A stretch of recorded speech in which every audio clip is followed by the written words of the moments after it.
이 이야기는 군복무 당시 부대에서 일어났던 실화를 소설식으로 정리한 겁니다. 그 여자가 처음 보였던 날은 장맛비가 엄청나게 쏟아지던 6월의 어느 날 밤이었다. 한치 앞을 볼 수 없는 어둠 속에서, 게다가 비까지 내려 바로 앞에 사람이 서 있어도 볼 수 없는 상황에서 그 여자가 보인다는 게 아직도 신기하게 느껴진다. 우리 부대는 반경 3km 이내에 민가가 없다. 산속에 처박힌 구형 막사의 부대였다. 밤에 위병소 근무를 서면 유일하게 들리는 소리는 바람소리와 새소리뿐이다. 간혹 멀리 떨어진 부대에서 야간 사격을 하면 총소리가 들리기도 하지만 밤에 우리 부대 주변에서 그 어떤 인공적인 소리는 들을 수가 없었다. 내가 일병이 되면서 처음으로 위병소 근무를 나가던 날이었다. 우리 부대는 일병이 되어야만 부대 정문인 위병소 근무를 할 수가 있었다. 근무는 새벽 1시에서 2시 근무였다. 초여름인데도 밤에는 생각보다 서늘했고 맑디 맑은 밤하늘을 배경으로 거의 보름달에 가까운 달이 떠올라 주변 시야가 눈에 띄게 넓어졌다. 근무가 지루했는지 내 사수인 김병장이 재밌는 이야기를 해주겠다고 말했다. 야, 저기 앞에 폐가 하나 있지? 우리 부대 위병소 전방 50여 미터 우측에 폐가가 하나 있다. 저 집이 왜 저렇게 됐는지 내가 얘기해줄게. 김병장은 무슨 1급 비밀이라도 나에게 얘기하는 것처럼 조용히 소근대면서 말을 이어갔다. 그러니까 지금부터 4년 전쯤일 거야. 내가 이 부대에 오기 전에 저 집에 부부와 20살인 딸 한 명이 살고 있었대. 그 집 딸은 예쁜 얼굴은 아니었는데 젊은 여자라는 이유로 이 부대 군인들에게 아주 인기가 많았다고 하더라고. 부부는 사슴농장 일과 인접부대 병사들을 상대로 여러 일을 대행해주면서 생계를 이어갔지. 무슨 일을 대행합니까? 왜 그거 있잖아. 군대 편지 말고 사제 편지 보내주고 물건도 우편으로 보내주고 간혹 읍내에서 사올 물건도 대신 사다 주면은 군인들로부터 돈 좀 받았지. 나는 왠지 괴기스러운 얘기가 나올 것 같은 긴장감이 감돌았다. 그런데 우리 부대원 중에 졸라 잘생긴 놈이 있었는데 그 집 딸내미랑 눈이 맞았나봐. 사람들 얘기로는 여자가 그놈을 무지하게 좋아했다고 하더라고. 그놈은 단지 욕정을 채우기 위한 대상으로 그 딸내미를 만났고, 그놈이 아주 나쁜 건 뭐냐면 이미 2-3명의 여자들이 면회를 왔다 갈 정도로 여자가 많았음에도 그 집 딸내미를 계속 몸에 품었다는 거야. 그 딸이 모든 걸 다 바쳐서 사랑하고 있는데도 말이지. 근데 말이야, 저 녀석 제대 날짜가 다가오니까 여자가 불안하기 시작했어. 여자는 시간이 지나면서 남자가 자기를 그다지 사랑하지 않는다는 것을 알게 되었지만 자신의 모든 것은 이미 그놈한테 모두 가버린 거야. 그래서 여자는 남자를 잡기 위해서 결국 임신을 택했어.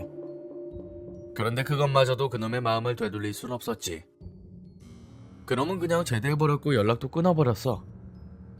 군대에서는 이런 일이 흔하게 일어난다고 하는데 어찌되었든 제대 후 그 딸내미가 부대까지 찾아와서 어떻게 해서든 연락처를 알아보려고 쑤시고 돌아다녔나봐.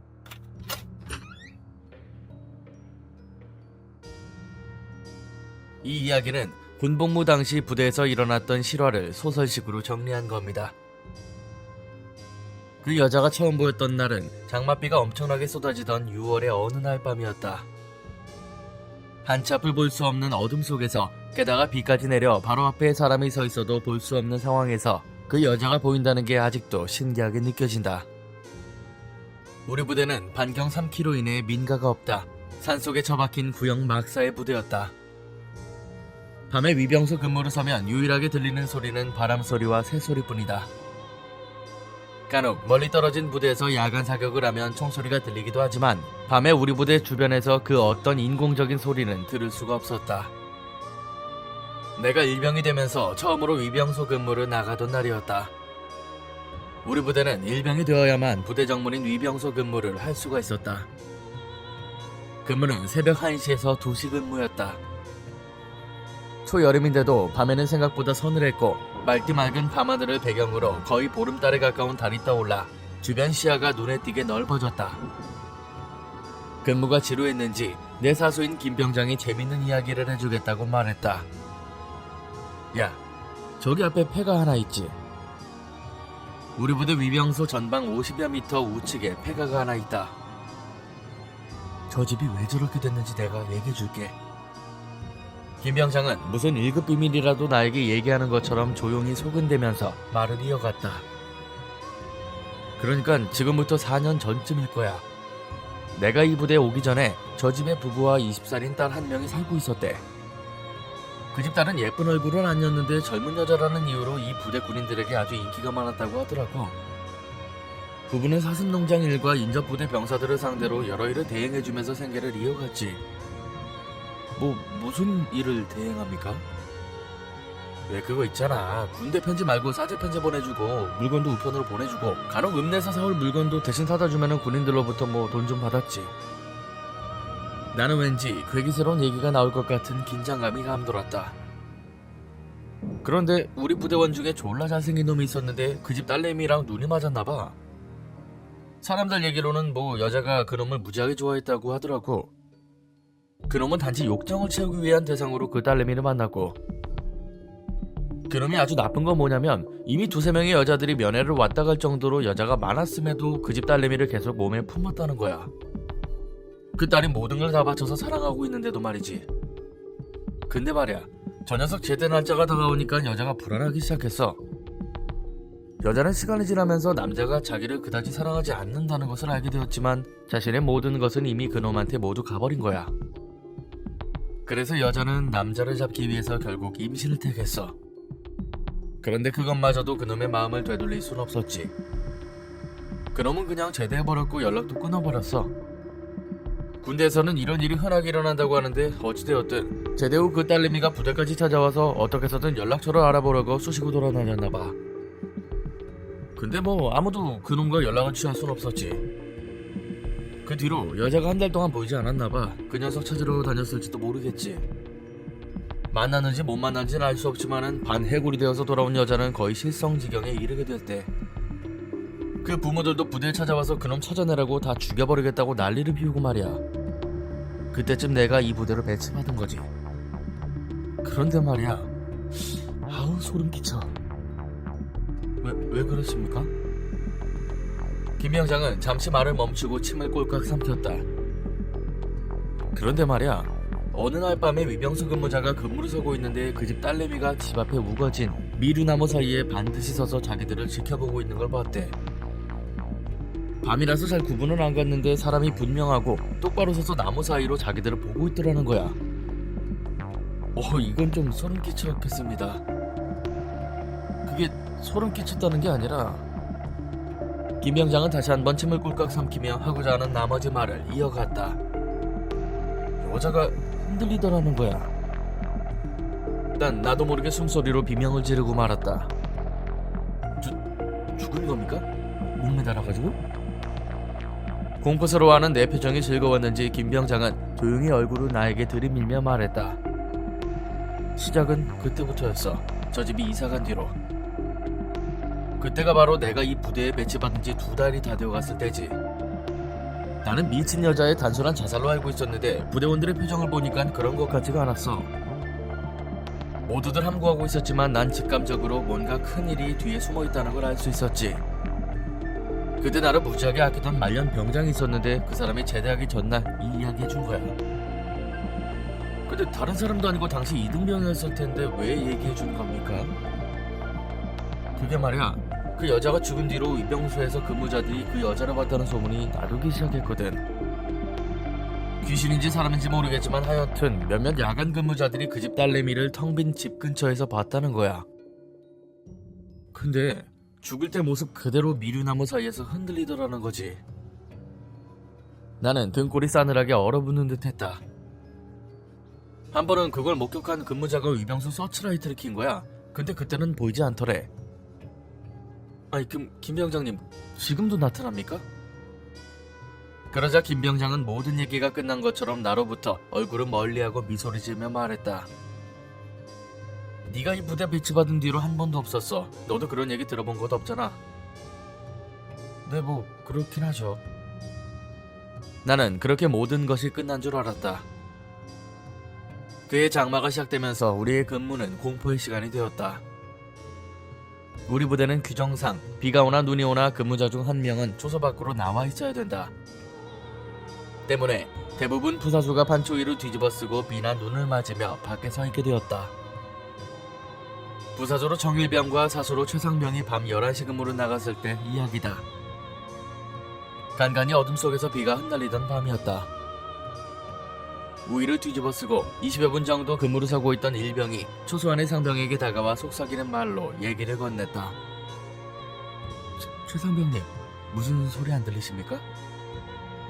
그때 갑자기 사수인 최상병도 일병을 향해 말했다. 나만 들리는 게 아니었나 보네. 최상병도 정체 모를 그 소리를 계속 주목하고 있던 거였다. 알 수 없는 여자의 소리, 흐느끼고 간간히 웃기도 하고 뭐라고 그들에게 묻는 것 같기도 하고, 칠흑 같은 어둠 속에서 그들은 뭔가에 홀린 듯 아무것도 하지 못하고 그 알아들을 수 없는 소리를 듣고만 있었다. 그런데 갑자기 초소 밖을 응시하고 있던 최상병이 혼잣말을 중얼거리기 시작했다. 전방 50m, 전방 50m, 전방 50m. 왜 그러십니까, 최상병님? 야, 저거 안 보여? 전방 50m. 최상병은 소총을 움켜쥐고 초소 밖으로 뛰쳐나갔다. 그리고 실탄을 장전하는 것이다. 따라 나온 정일병은 심장이 터질 것 같았다. 전방 50m쯤에 칠흑 같은 어둠 속에서 사람 형상이 보였다. 손들어! 움직이면 쏜다. 우리 부대는 최전방 부대다. GP나 GOP 부대는 아니지만 평소에 근무를 설 때 공포탄 없는 실탄 근무를 선다. 게다가 장전은 하지 않았지만 탄창을 삽탄 상태로 한 후 근무를 서게 되어 있다. 그런데 최상병이 철커덕 소리를 내며 장전을 하는 것이다. 뭔가 큰일이 터질 것 같은 불길한 예감이 그들을 감쌌다. 최상병은 겁에 질린 게 확실했다. 50m 전방에 있는 사람에게 수화를 하다니. 얼떨결에 똑같이 목표를 조절하고 있는 정일병도 마찬가지였다. 손들어! 움직이면 쏜다! 벽돌! 최상병은 암고를 외쳤다. 아무런 대답이 없었지만 정일병은 그 사람의 형상이 오히려 걱정이 되었다. 지금 이대로 있다간 최상병의 방아쇠를 당길 것 같았기 때문이다. 아무리 전방부대라고 하지만 철책 근무를 서지 않는 한 저항하지 않는 미확인 물체에 대해 방아쇠를 당기지 않기 때문이다. 최상병의 마지막 암구호가 울려 퍼졌다. 안됩니다, 최상병님. 정일병은 급하게 최상병 소총의 방열판을 움켜쥐었다. 너 뭐야 이 새끼야. 정신 나간 사람처럼 휘둥그레 눈을 부릅뜨고 쳐다보고 있는 최상병의 얼굴이 정일병에게는 더한 공포로 다가왔다. 안됩니다. 민간인이면 어떡합니까? 부대에 들어온 것도 아니지 않습니까? 누가 사수고 누가 부사수인지 알 수 없는 상황이었다. 그제서야 정신이 든 최상병은 조용히 일어나 그 형상을 아무 말 없이 주시했다. 빗방울이 엄청나게 굵어지고 나서야 그 형상은 사라졌다. 한동안 멍하니 초소 밖에서 자리를 지키던 최상병은 아무 말 없이 떨리는 손으로 장전된 총알을 분리하고 탄창에 다시 끼워 넣었다. 이 소문은 삽시간에 부대 전체로 퍼졌다. 한동안 잠잠했던 귀신 소동이 다시 시작된 것이다. 군인 정신을 강조하는 중대장의 엄한 훈계가 있었음에도 부대원들은 그 소문에 대한 공포를 떨쳐버릴 수가 없었다. 아침 점호가 끝나면 그날의 근무 시간표가 붙어지는데 모든 부대원들은 하나같이 밤 시간대 위병소 근무에 자신이 들어가 있는지 확인하는데 여념이 없었다. 그런데 진짜 사건은 다른 데서 터졌다. 우리 부대의 최악의 근무지는 바로 탄약고였다. 탄약고는 부대 내무반으로부터 100m 정도 떨어져 있었으며 주변의 참나무와 아카시아 나무 때문에 시야가 잘 확보되지 않는다. 탄약고 초소 앞에는 작은 계곡이 있고 그 계곡을 건너갈 수 있도록 만든 작은 나무 다리가 있다. 초소 뒤편으로 작은 언덕이 있었는데 겁나는 것은 그 언덕 뒤에 거대한 공동묘지가 있다는 것이다. 버려진 묘지들이 아닌 공원 묘지로 깔끔하게 꾸며져 있었지만 밤 근무자에게는 여간 신경 쓰이는 것이 아니었다. 우리 부대는 지원부대다. 1년 중 2, 3개월은 부대원의 반 이상이 훈련 지원 파견을 나가기 때문에 근무 인력이 부족하다. 이 때문에 위병소를 제외하고는 모두 단초로 근무를 선다. 탄약고에 배정받은 근무자들은 그야말로 최악 중의 최악을 만난 것이다. 산속에 공동묘지를 끼고 있는 초소에서 1시간 동안 혼자 있어야 되는 것이다.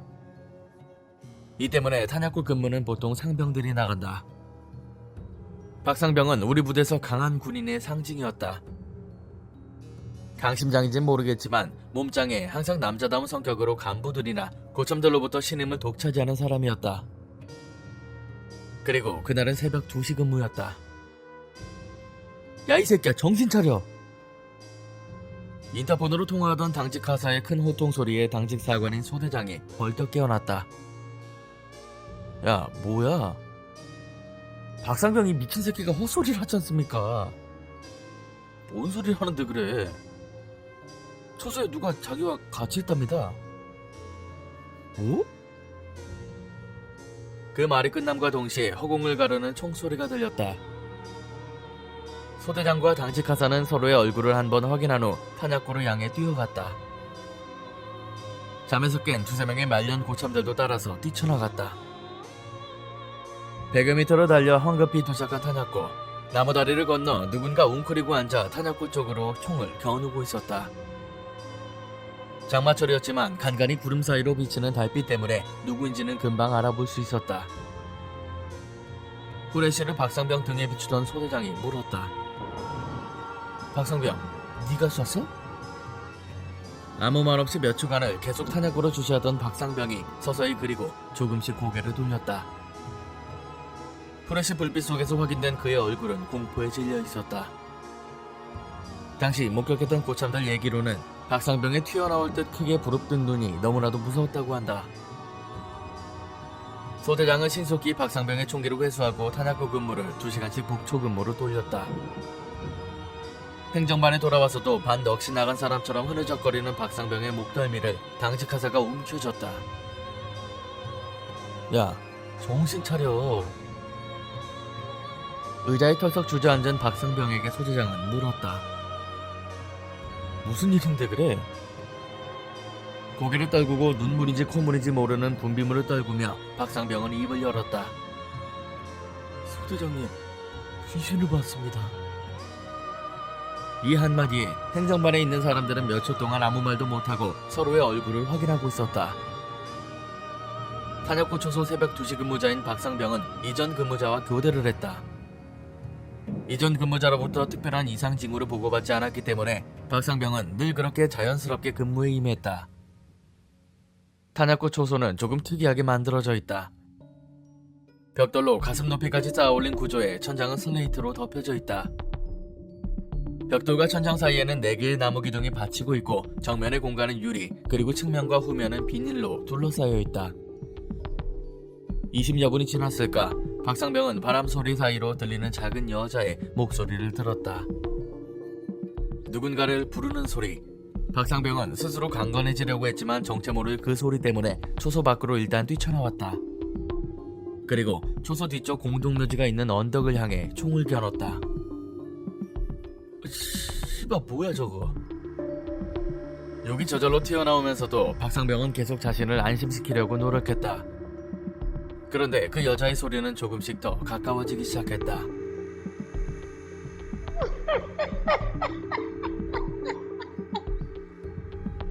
박상병은 자신도 모르게 총알 한 발을 장전했다. 전에 있었던 귀신 소동이 사실이 아니길 바랬지만 눈앞에 벌어져 있는 상황은 그것이 아니었다. 야 이년아, 나와! 이 말이 떨어지기가 무섭게 수미터 언덕 위에서 나타난 희멀건 형상. 극도로 흥분한 상태임에도 박상병은 천천히 초소 안으로 들어가 조용히 인터폰을 집어들었다. 탄약고 초소에 누가 있습니다 지금. 인터폰으로 통화를 하던 도중에 박상병은 부시럭거리는 소리를 듣는다. 그리고 바로 코앞의 유리창 정면에 나타난 희멀건 형상. 박상병은 온몸이 굳어버렸지만 오른쪽 엄지손가락은 조용히 소총의 안전핀을 풀고 있었다. 그리고 조금씩 고개를 돌렸다. 유리창에 나타난 그 희멀건 형상이 자신의 뒤에 있음을 알았기 때문이다. 박상병은 고개를 모두 돌려 그 정체 모를 형상의 얼굴을 확인할 만큼 강심장은 아니었다.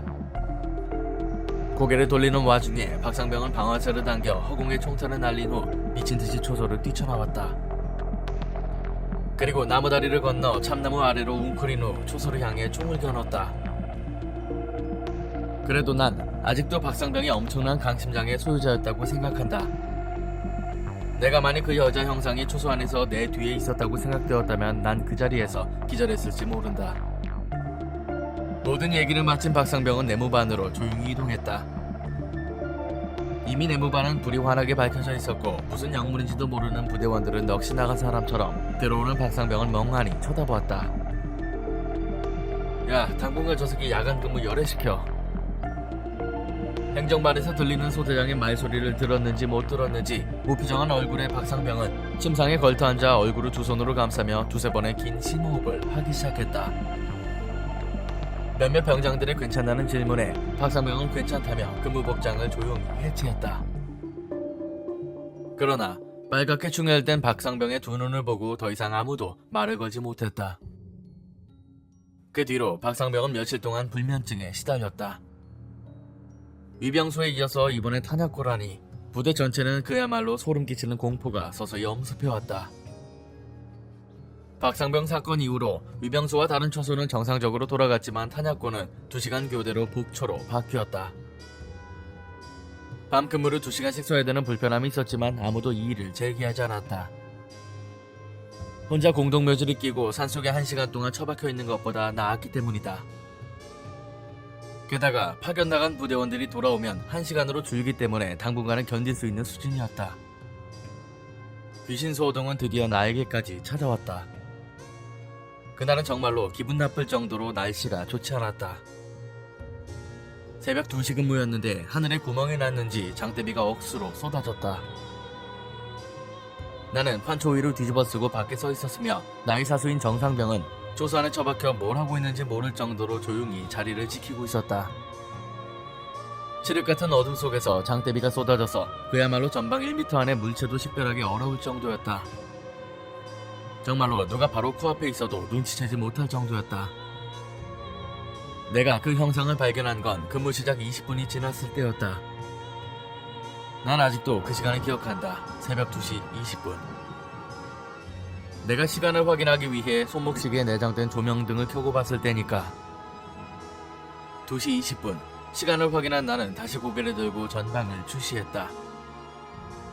그런데 전방 10수미터 정도의 힘얼건 형상이 미르나무 쪽에 매달려 있는 게 아닌가. 너무나 어두워 미르나무에 매달려 있는 건지 그냥 떠 있는 건지 모르겠지만 그냥 미르나무 쪽이었다. 나는 순간적으로 움찔했지만 고참들이 얘기해준 적응시라는 말이 떠올랐다. 불빛을 보고 아주 어두운 곳을 쳐다보면 망막에 잔상이 남는다. 보통 파르스름하게 잔상이 나타난다. 그때는 눈을 10초 정도 감았다더라. 그리고 한 곳을 오랫동안 쳐다보지 마라. 네 머리가 사물을 왜곡시켜 표현한다. 나는 조용히 눈을 감았다. 속으로 10초를 세면서. 그리고 눈을 떴다. 그러나 나는 다시 눈을 감아야 됐다. 그것이 사라지지 않았기 때문이다. 두 번째 10초를 세는 동안 나는 이미 등골에 싸늘한 기운이 몰려오기 시작했다. 다시 눈을 떴다. 그리고 아직도 그 형상이 있었다. 갑자기 나도 모르게 헛기침이 나왔고 나는 입속에 빗물이 쏟아져 들어감에도 위를 향해 입을 크게 벌려 긴 호흡을 했다. 그 힘얼건 형상이 서서히 아래로 내려오기 시작했기 때문에 내 스스로 진정시키지 않을 수 없었다. 나는 그 형상을 주시한 채 정상병을 불렀다. 정상병님. 들릴 리가 없었다. 4-5m 거리지만 서로 볼 수도 없었을 뿐더러 내 목소리는 이미 빗소리에 묻혀버렸기 때문이다. 나는 천천히 걸음을 옮겨 정상병이 있는 반대편 초소로 이동했다. 그리고 가만히 초소 안에서 전방을 주시하고 있던 정상병을 불렀다. 정상병님. 그러자 갑자기 정상병이 움찔하더니 나를 뒤돌아봤다. 아이고 씨가 놀래라. 뭐야 무슨 일이야? 잠깐 나와보시기 바랍니다. 뭔데? 저기 미루나무 쪽에 뭐가 있습니다. 말이 떨어지기가 무섭게 정상병은 판초 위를 뒤집어쓰고 밖으로 나왔다. 그리고 내가 가리키는 쪽을 쳐다봤다. 보이지 않았다.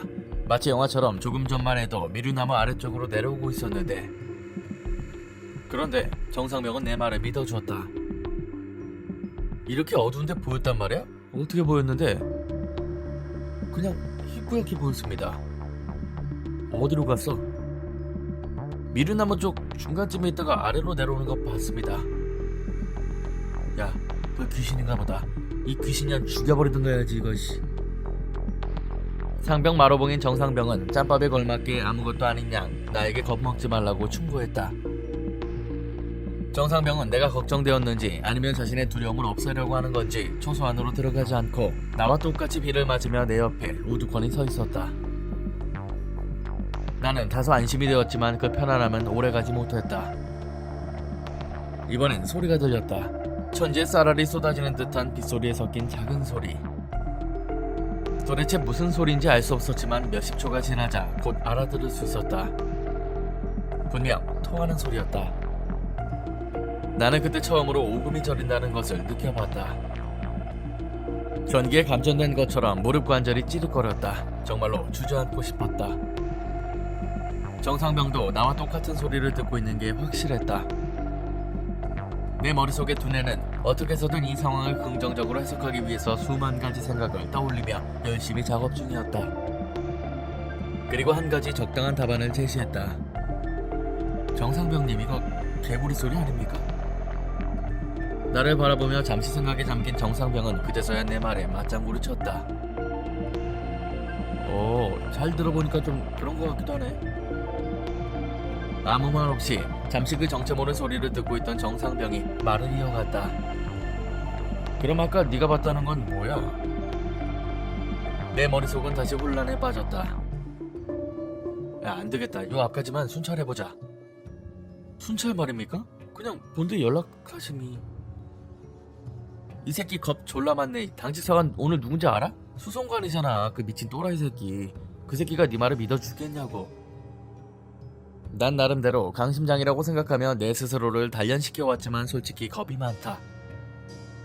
차라리 수성관에게 욕을 먹고 이 상황을 벗어났으면 하는 생각이 더 간절했다. 그러나 수성관 못지않은 성격의 정상병은 이런 나의 생각에 절대로 동의할 인물이 아니었다. 알겠습니다, 정상병님. 우리 둘은 손전등을 손에 쥐고 그 투악질하는 소리를 향해 조금씩 걸어나갔다. 장대비 속에서 손전등을 비추는 것은 그야말로 무의미했다. 비추기에 빛이 산란되어 잘 보이지 않았기 때문이다. 토하는 소리가 점점 크게 들렸다. 거의 10수미터 전방까지 다다른 것 같았다. 누가 먼저 날 것도 없이 어깨에 매달린 K2 소총에 개머리판을 펴고 총구를 들어올려 전방을 조준했다. 내 머리는 더 이상 전진하지 말 것을 명령하고 있었지만 다리가 말을 듣지 않았다. 그리고 정상병이 갑자기 장전을 했다. 안전핀을 풀었는지 안 풀었는지는 모르겠지만 여차하면 방아쇠를 당겨기 세웠다. 제발 정상병이 미쳐 날뛰지 않기를 바랄 뿐이었다. 행여나 정상병이 나를 귀신으로 본다면 난 이미 죽은 목숨이나 다름이 없었다. 수미터 앞에 도달하고 나서야 나는 내가 고안한 답안이 틀렸음을 알게 되었다. 분명 사람 소리였다. 개구리 소리가 아니었다.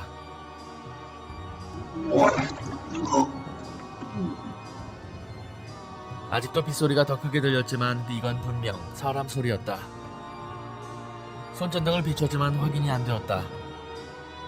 잡초와 잡목으로 우거진 덤불 속이라 직접 파헤치지 않는 한 그 정체를 알아볼 수 없었다. 정상병은 떨리는 목소리로 보이지 않는 형체를 조준하며 수화를 했다. 누구냐? 손들어. 움직이면 쏜다. 그러다 갑자기 소리가 멈췄다. 심장이 터질 듯했고 온몸이 오그라드는 듯했다. 그 토악질 소리가 들리지 않자 빗소리만이 주위를 감쌌다. 그러나 그 시끄러운 빗소리도 우리 둘에게는 무섭도록 소름 끼치는 고요한 정막이나 다름없었다. 서치라이트 켜라. 예? 잠시 넋이 나간 듯 나는 정상병의 명령을 놓치고 말았다. 초소 서치라이트 켜라고 새끼야. 그제서야 나는 조금씩 뒷걸음질 치며 초소로 향했다. 위병소는 야간 근무 중에 특별한 상황이 아니면 서치라이트를 켤 수가 없다. 서치라이트를 켜면 그날 근무일지에 보고를 해야 되며 이유가 분명해야 된다. 그러나 나는 이것저것 생각할 상황이 아니었다. 초소환의 스위치, 그것을 올리는 것만이 나를 진정시키는 유일한 방법이었다. 그러나 초소에 들어가기도 전에 내 바람이 어긋났음을 알게 되었다. 초소문을 열자 초소 안에 누가 있는 것이다. 손전등에 비친 흰색과 검은색, 전설의 고향에서나 볼 수 있는 처녀귀신이라고 부르던 흰 소복에 검고 짙은 긴 생머리. 어쩌면 단순한 흰색과 검은색을 내 머리가 그렇게 해석했는지도 모르겠다.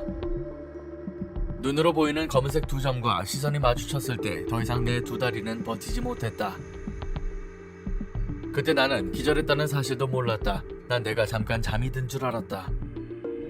정신은 멀쩡한데 몸이 나른해지면서 힘이 하나도 없는 것이다. 이미 내 몸은 내 것이 아니고 외마디 비명도 지를 수 없었다. 영화 속의 비명은 다 거짓이다. 정말로 아무 소리도 낼 수가 없었다. 갑자기 사물이 멀어지고 눈앞의 영상이 시선 중심으로 모아지면서 주변이 TV 화면 꺼지듯 어두워지다. 내 머리는 그 여자를 올려다보고 있었지만 떨어뜨린 손전등 때문에 그 영상을 더 이상 볼 수가 없었다. 난 미친듯이 정상병을 불렀지만 만취한 사람처럼 혀가 구부러져 발음이 되지 않았고 가는 숨소리만이 새어나왔다. 저항할 수 없는 어떤 강력한 기세에 눌린 나는 바로 고개를 떨구고 말았다. 뭐하고 있어 새끼야, 불 켜라고. 그런데 나는 무릎을 꿇고 주저앉은 자세로 머리를 숙인 채 아무런 응답도 하지 않고 장대비만 계속 맞고 있었다. 아무런 응답이 없자 정상병이 참지 못하고 돌아왔다. 내 오른쪽 뺨에 손전등이 비춰지는 것이 느껴졌다. 야, 너 왜 그래? 조용히 다가와 내 얼굴을 확인하던 정상병이 또다시 물었다. 야, 초소에 불 켜라고 했는데 너 뭐 하고 있는 거야? 난 그제서야 고개를 천천히 돌려 울먹이며 거친 말을 내뱉었다. 씨발, 초소 안에 있단 말입니다. 헉헉대는 정상병의 거친 숨소리가 내 귀에까지 들렸다. 어? 뭐라고? 그년이 초소 안에 있단 말입니다. 평소 거친 언행을 하지 않는 나는 내 의지와 상관없이 내뱉는 욕설을 막을 수 없었다. 정상병은 후다닥 총을 초소 쪽으로 겨누고 천천히 손전등을 비추었다. 이리저리 살피던 정상병이 내게 물었다. 뭐가 있다는 거야? 아무것도 없잖아. 화가 난 듯한 정상병은 초소문을 부서져라 쾅 닫아버렸다. 오늘 그 여자가 날 엿먹이려나 보다.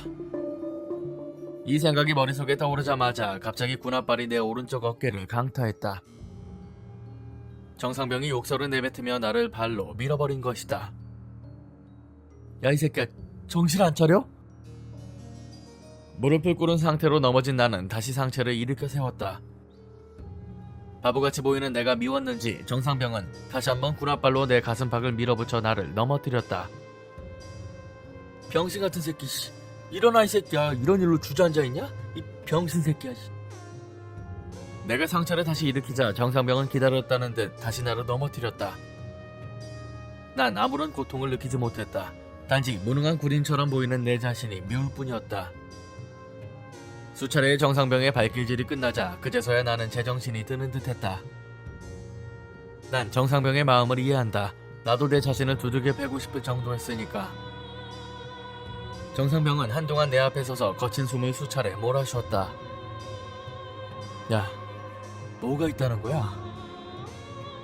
이 말이 끝나자 정상병은 초소문을 거치게 열고 들어가 서치라이트 스위치를 켰다. 순간 전방 50여 미터가 대낮처럼 밝아졌다. 역시나 장대비 때문인지 빛이 산란되어 사물은 정확히 확인이 안 되었다.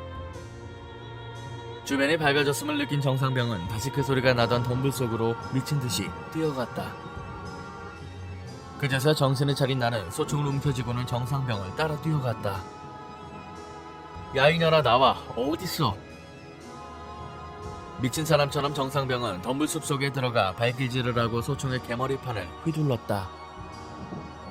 이 개년 죽여버리겠어. 나와, 이 쌍년아. 무려 5분여 동안 그걸 반복하던 정상병이 갑자기 조용해졌다. 그리고 잠시 뒤 스르륵거리는 소리와 함께 정상병이 덤불숲에서 천천히 걸어 나왔다. 판초 위에 여기저기가 찍혀 있었고 그의 온몸은 빗물로 흥건해져 있었다. 돌아가자. 좀 전의 모습과 너무나도 다른 나지막한 억양으로 정상병이 말했다. 초소로 돌아와서야 우리는 인터폰이 요란하게 울리고 있음을 알게 되었다. 정상병은 초소문 앞에서 한번 멈칫하더니 천천히 초소문을 열고 들어가 수화기를 들었다. 서치라이트의 스위치를 조용히 내리며 정상병은 수송관에게 서치라이트를 켜게 된 경위를 보고하고 있었다. 자세한 건 들어가서 말씀드리겠습니다. 미치광이 수송관이 우리말을 믿어줄까 염려가 되었지만 정상병의 판초위가 여기저기 찍혀있고 두려움에 휩싸인 듯한 우리 둘의 모습을 본 수송관은 조용히 우리 얘기를 들어줬다. 결론은 역시 내가 헛것을 본 것으로 끝났다. 들어가 쉬어라. 오늘 들은 얘기는 내가 내일 중대장님께 보고드릴게. 그날 잠을 이룰 수가 없었다. 뜬 눈으로 밤을 지샌 적은 이 부대에 처음 배치받은 날 빼고는 처음이다. 다음날 우리는 중대장에게 불려갔다. 결론은 바뀌지 않았지만 그날만큼은 군인 정신 부족 같은 훈계나지 않았고 근무에 열중하라는 말만 했다. 그날 이후로 정상병은 말이 없어지고 극도로 예민해져 있었다. 쉬는 시간이면 내무반 뒷뜰에 혼자 앉아서 연신 담배만 피워댔다. 우리는 소대별로 돌아가며 일주일 동안 식당 청소와 아침 근무자 식사 준비를 한다. 이번 주는 우리 소대가 담당이었다. 밥을 챙길 수 없는 아침 근무자의 식사는 담당 소대가 미리 준비해 놔야 된다. 그런데 배식과 청소에 열중한 나머지 아침 근무자의 식사가 늦어진 것이다. 근무자인 1소대 이상병이 우리 소대 일병들에게 다가와 짜증을 냈다. 이 자식들 어디다 정신 팔고 다니는 거야? 그제서야 근무자 식사를 깜빡했다는 사실을 안 일병들은 밥을 먹던 도중 급히 일어나 사과했다. 일병 막내 축에 속하는 나는 후다닥 식판 2개를 들고 배식판으로 향했다. 이상병은 계속 안 입굽다는 듯이 성질을 냈다. 이 소대 왜 그래? 정신 차려 임마. 너네 귀신 나타났다고 이병수에 불도 켰다며. 이 말이 떨어지기가 무섭게 옆에서 밥을 먹고 있던 정상병의 음식물이 담긴 식판을 이상병에게 던져버렸다. 이 새끼가 어디다 대고 지랄이야. 욕설과 함께 눈을 부릅뜬 정상병은 이상병에게 달려들어 주먹과 발길질을 사정없이 날렸다. 며칠 전 밤에 보았던 정상병의 그 모습이 다시 재현된 것 같았다. 여느 때 같았으면 뜯어말리고 끝날 일이었지만 그날은 정상병이 큰 실수를 했다. 중대장이 사병식당에서 식사하는 날이었기 때문이다. 중대장 앞에서 사병들 간에 그런 험한 꼴을 보였으니 난리가 아니었다. 분노한 중대장은 정상병과 이상병에게 군장을 메고 연병장을 돌 것을 명령했다. 부대 분위기는 이루 말로 표현할 수 없을 정도로 침체되어 있었다. 하루 동안의 얼차례가 끝나자 정상병은 이상병에게 미안하다는 말을 건넨 후 조용히 내무반 뒷뜰로 가 담배를 입에 물었다. 그의 몸은 물을 끼얹은 듯 땀으로 흠뻑 젖어 있었다. 나는 천천히 그에게 다가가 말을 걸었다. 정상병님, 괜찮습니까? 나를 쳐다보지도 않고 멍하니 전방에 시선을 고정한 채 연신 담배만 빨던 정상병이 입을 열었다. 야, 그날 너가 귀신 봤다는 그날 말이야. 네가 초소 안에 그 여자 있다고 했을 때 말이야. 내가 확인했잖아. 정상병은 계속 전방에 시선을 고정한 채 마지막 한 모금의 담배를 빨며 말을 이었다. 나도 초소 안에서 그 여자 봤다. 예? 나도 너처럼 그 여자 봤다고. 근데 왜 가만히 계셨습니까? 정상병은 담배꽁초를 슬리퍼 바닥으로 짓이기고 다시 담배 하나를 꺼내 물었다. 그리고 미간에 깊은 주름을 만들며 말을 이어갔다. 반투명한 힘얼건 여자 형상이 허공에 반쯤 떠있더라. 그건 살아있는 사람이 아니었어. 내가 어떻게 해볼 수 있는 상대도 아니었고. 너무 겁이 나서 얼른 문을 닫았어. 정신 차리고 뭔가를 했는데, 아니 미친 척이라도 하고 싶었는데 네가 그러고 있는 걸 보니까 화가 갑자기 치밀었다.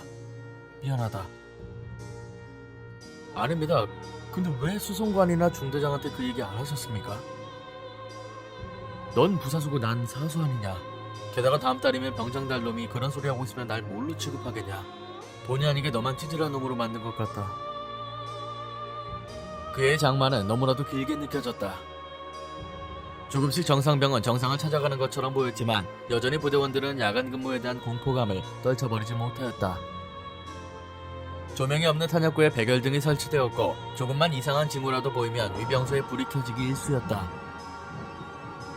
우리는 빨리 파견 나간 부대원들이 돌아오기를 염원했다.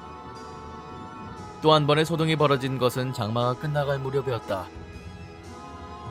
완전히 장마가 끝났다고 봐도 무방할 정도로 며칠 동안 구름만 껴있고 비가 거의 오지 않았다. 그날은 야간 사격을 하는 날이었다. 주간 사격 때는 보통 소대장이 인솔을 하는데 그날은 중대장까지 참가를 했다. 사격장은 연대나 사단 규모 사격장보다 작고 표적도 자동화 타겟이 아니었지만 150m까지 표적을 설치할 수 있는 비교적 중급 규모의 사격장이었다. 대신 사로의 수는 작아서 동시에 5명 정도만 쏠 수 있었다. 조그만 산 중턱쯤에 사격장이 자리 잡고 있었으며 사로로부터 뒤쪽 10여 미터 아래에는 작은 연습장 겸 대기소가 있었다. 그날 야간 사격은 0점 조준용 종이 타겟을 25m 전방에 놓고 실시했다. 1조 탄창 삽입, 탄알 일발 장전, 준비된 사수부터 사격 개시. 그리고 이산저산의 메아리 치는 소총 소리가 울려 퍼졌다. 바로 그때였다. 사격 중지! 사격 중지! 중대장이 왜 사격을 중지시켰는지 사로에 있던 모든 부대원들은 그 이유를 알 수 있었다. 표적 너머 숲이 시작되는 곳에 희멀건 형상이 서 있는 것이 보였기 때문이다. 몇몇은 보이지 않는다고 했지만 대부분 볼 수 있었다. 사람일 리는 없었다. 사격장 주변은 목재과 시멘트 방울벽으로 이중으로 둘러싸여 있었다. 사람이 들어올 수 없을 뿐더러 일단 부대 반경 3km 이내에는 민가가 없다. 인접한 부대도 없다. 집단 최면이 아니라면 우리 대부분은 두 눈으로 그 형상을 본 것이다. 사격 중지를 명령한 중대장은 한참 동안 말없이 심각한 표정으로 그 움직이지 않는 형상만을 주시했다. 그리고 큰 소리로 그 형상에게 말을 걸었다. 어이, 거기 누구요? 메아리처럼 중대장의 목소리가 사격장 주변을 맴돌았다. 아무 반응이 없는 그 형상. 갑자기 중대장이 그 형상이 있는 표적지 뒤에 숲을 향해 미친듯이 뛰어갔다. 어둠 속으로 사라져가는 중대장. 잠시 후 그의 목소리가 들렸다. 우리 얘기 좀 합시다. 그러나 여전히 그 형상은 말이 없었다. 가까이 접근한 중대장은 그 형상이 뭘로 보였을까? 목재과 방호벽 때문에 어쩌면 보이지 않았을 수도 있다. 왜 우리 부대원들에게 이럽니까? 우리 얘기나 좀 합시다. 그런데 중대장의 이런 질문에 돌아온 것은 외마디 비명소리였다.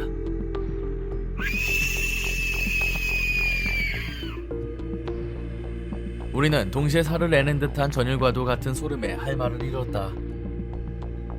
중저음의 여자 목소리, 톤은 낮았지만 확실히 남자는 아니었다. TV 사극에서 고문을 당할 때 고통에 못 이겨 울부짖는 소리 같았다. 우리를 깨운 건 중대장의 외침이었다. 야, 밑에 있는 부대원들 전원 소집시켜. 우리는 근무자를 제외한 한 명의 열애도 없이 총과 손전등을 준비하고 표적지 주변으로 모였다. 잘 들어라. 오늘 그녀이 누군지 잡는다. 절대로 총을 쏴서는 안 된다. 싸우더라도 총을 쏴서는 안 돼. 모두 산 정상까지 올라가면 수색을 종료한다. 이렇게 해서 1시간 동안 우리의 야밤 순찰은 시작되었다. 이 소대에 속한 나는 사격장 오른쪽 외곽으로 진입해서 목재과 방호벽 외곽 주변을 샅샅이 수색하기 시작했다. 부대원들이 같이 있음에도 수색 작업은 긴장의 연속이었다. 우거진 덤불 속을 손전등으로 비추며 손으로 하나씩 열 때마다 누군가가 바로 코앞에 있을 것 같은 느낌이 자꾸 들었다.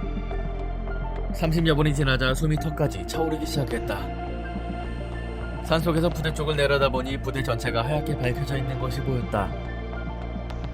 나뿐만 아니라 거의 부대원들의 생각은 같았을 것이다. 이 여자는 잡히지 않을 것이라고. 우리의 예상은 맞았다. 수색 시작 1시간 뒤쯤 우리는 아무런 소득 없이 산 정상에서 만났기 때문이다. 밤 12시가 넘도록 행정반에서 중대장과 소대장 그리고 말년 병장들이 얘기하는 소리가 들렸다. 귀신 소동을 겪었던 모든 사병들과 말년 병장들, 소대장, 수송관 모두가 다음날 아침 중대장에게 불려갔다. 물론 나도 거기에 속해 있었다. 모두들 하나부터 열까지 빠짐없이 얘기하는데 1시간은 좋게 걸리는 듯 했다. 그 와중에 나는 모르는 한 가지 사실을 알게 되었다. 내가 이 부대에 오기 한참 전에 한 사병이 외곽 초소 근무 중에 총을 난사했다고 한다. 다행히 같이 있던 근무자를 포함해 아무도 상해를 입지 않았지만 그 사병은 군기교육대에 끌려갔고 부대에 복귀했지만 적응하지 못하고 결국 다른 부대로 전출갔다는 것이다. 당시 그 사병은 무엇에 홀린 듯 미친 사람처럼 욕설을 하며 근무지 주변을 뛰어다녔다고 한다. 이야기가 1시간쯤 지나자 우리 부대에서 5년 넘게 근무 중인 수송관이 목매달아 죽은 그 여자 얘기를 꺼냈다. 중대장은 이 부대에 부임한 지 2년이 채 안 된다 때문에 그 여자 얘기를 처음 듣는 것이었다. 중대장은 이 얘기를 부대원들이 모두 알고 있냐고 물었고 수송관은 대부분 알고 있을 거라고 대답했다. 잠시 동안 입을 굳게 닫고 있던 중대장이 무엇인가 결심한 듯 입을 열었다. 나도 군생활 동안 과학적으로 설명이 안 되는 희이한 얘기들을 많이 들었었고 직접 몇 번 경험도 해본 적이 있다. 근데 그것들은 대부분 무시하고 지나갈 수준이었거든. 근데 이번 경우는 좀 다른 것 같아. 지난번 처음 사건을 보고받았을 때 나는 사태의 심각성이 이 정도일지 몰랐어. 대대장님께 보고해야겠다. 이에 수송관이 물었다. 보고해서 어쩌시려고 하십니까? 천도제라도 지내야 되지 않겠냐? 예? 천도제요? 이승을 떠도는 귀신을 달래가지고 조성으로 보낸다는 그 천도제 말입니까? 지금 부대원들 사기가 바닥에 떨어져 있는데 지푸라기라도 잡아야 되지 않겠냐? 에이, 대대장님이 기독교 신자인데 허락하시겠습니까? 안 되면 내가 나서서라도 해야지. 나중에 소대장으로부터 들은 얘긴데 중대장이 대대장을 설득하는데 많은 시간이 필요했다고 한다. 결국 우리는 무속이 아닌 불교식의 천도제를 지내기로 했다. 며칠 후 중대장의 사비로 음식을 간단히 준비하고 불교 군종병의 섭외로 인근 절에 주지 스님을 모셨다.